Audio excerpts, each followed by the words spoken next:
This is not for the meek and mild.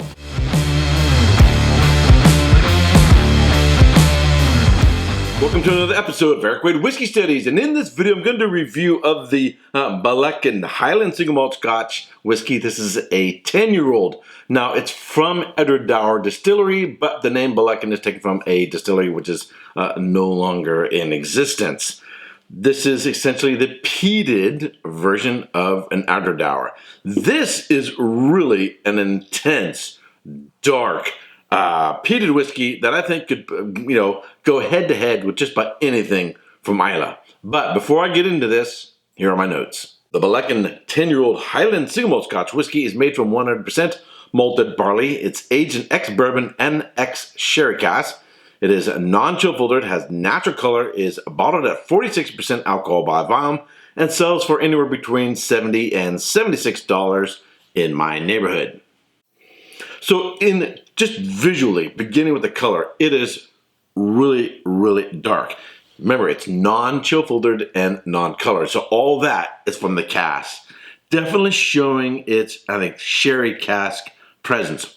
On the nose, it is like dark chocolate, wrapped in dark chocolate, dipped in dark chocolate sauce. The sherry makes its presence known, but it is really button heads with that peat. I love peat and sherry. Some peat and sherry will come across as sort of savory and they'll play well together and you get some barbecue spice notes. These two are actually sort of just button heads with each other as to who's going to be, dominant in the profile. This is a whiskey that takes patience. You got to let it breathe. You got to definitely get past the neck pour. I talk about that a lot. And of all different types of whiskeys, I think peated whiskeys need to breathe the most. And I would say thus far, of all the peated whiskeys I've ever had, that really, really need some patience. You can really need to let them breathe. Balekan is really up there because basically when I first poured it from the bottle, basically I got dirt. It was like just dark soil, damp soil. But once you give it a little bit of air, a little time to open up, some nice sherry cask starts showing up. But it's also almost like black licorice notes, but without the sharpness of black licorice. So from the sherry, the fig, dates, and raisins, but those fig, dates, and raisins had been put in dirt and then wrapped in dark chocolate. It's got a lot of spice in it. Got some habanero spice in there. Have you ever had Mexican chocolate in which they put it in peppers? So you get that peppery spiciness and that chocolate notes going on. That's definitely, 100%. It's probably the best analogy. This is like a Mexican chocolate that has both the spiciness and the chocolate notes. Does get some vanilla. If you're patient, the vanilla starts coming through as well. Charcoal.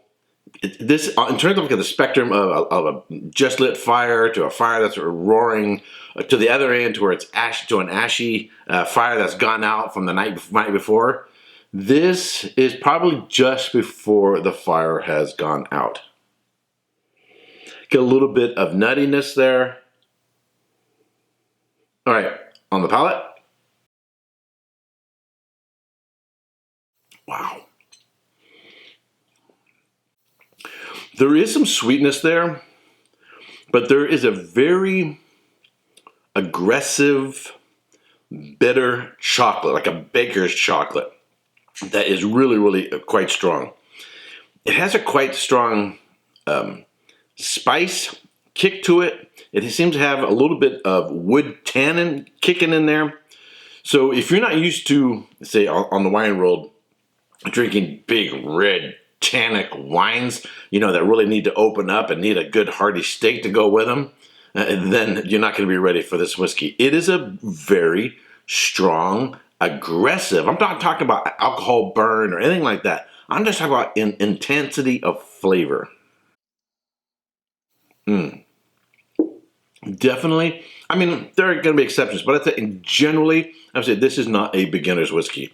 If someone's new to whiskey, definitely if they're new to peated whiskey, this is not going to be for them.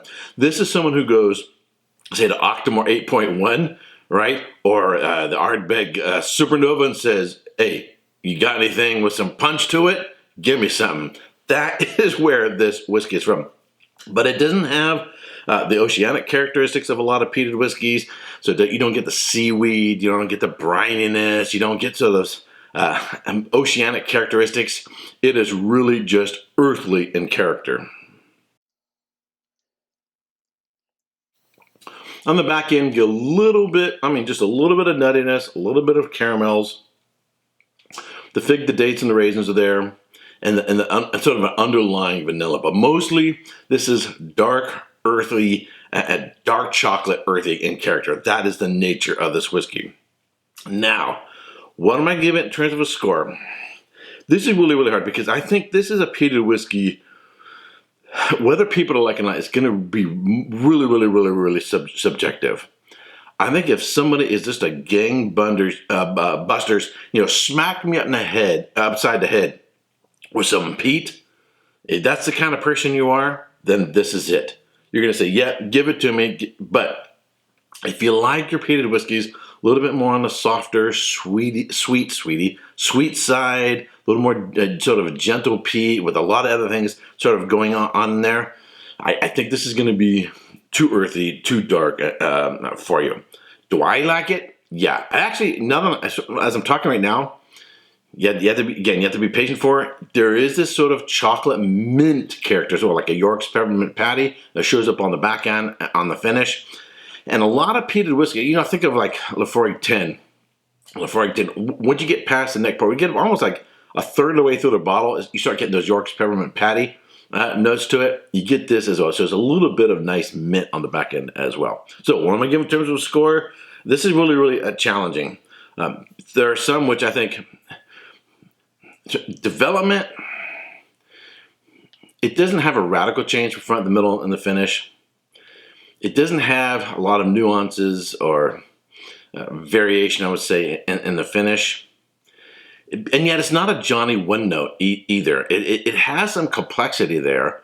But I guess what I personally, doesn't make me totally fall in love with it, is it's a little earthier than I want. I would like a little bit more sweetness, I would guess say. A little bit more fruitiness is what I would like to see. It's good. I enjoy it, but it's really not my type of peated whiskey. But it's good, so nothing wrong with it, but it's just personally not my particular favorite. I'm going to give it a solid 87 points. 87 points. It's good. I like it. I think there are going to be a whole lot of people who are going to have a completely different opinion, a completely different perspective on this than I do. I've watched a number of different whiskey tubers and compared notes with them, and we have similar takes on it, but whether they like it or not, something can be qualitatively good and well made, even if it's not your particular style, and you can recognize the quality and the craftsmanship that goes into something, even if it's not your particular style, right? Say a musician, someone who's a very, very talented musician, but that genre of music is not your personal favorite, so you can recognize, that they're a really great musician, and yet it's not your style of music. Same thing, I think, is what's going on here. Not my particular preference in terms of a whiskey, but I think it's well made. So in terms of a score, I'm going to give it 87. I would give it more if there was more complexity, more development, and more depth, even beyond what I personally prefer. So this isn't just a matter of subjective personal preferences. I think objectively, those are some things that I think I would like to see. And it may be, because this has been a really slow to wake up whiskey, it may be, if I get it down about halfway through or even lower, it may start developing more. But right now, I'm not seeing it. But still, I think it's good whiskey. I think it's more than just good. I think it's a well-made whiskey. Alrighty. If you like watching my videos, you've not yet subscribed, but I ask that you subscribe, ring the bell to be notified when I go live or post a new video. And if you are one of my Patreons, I want to thank you very much. And until next time, cheers.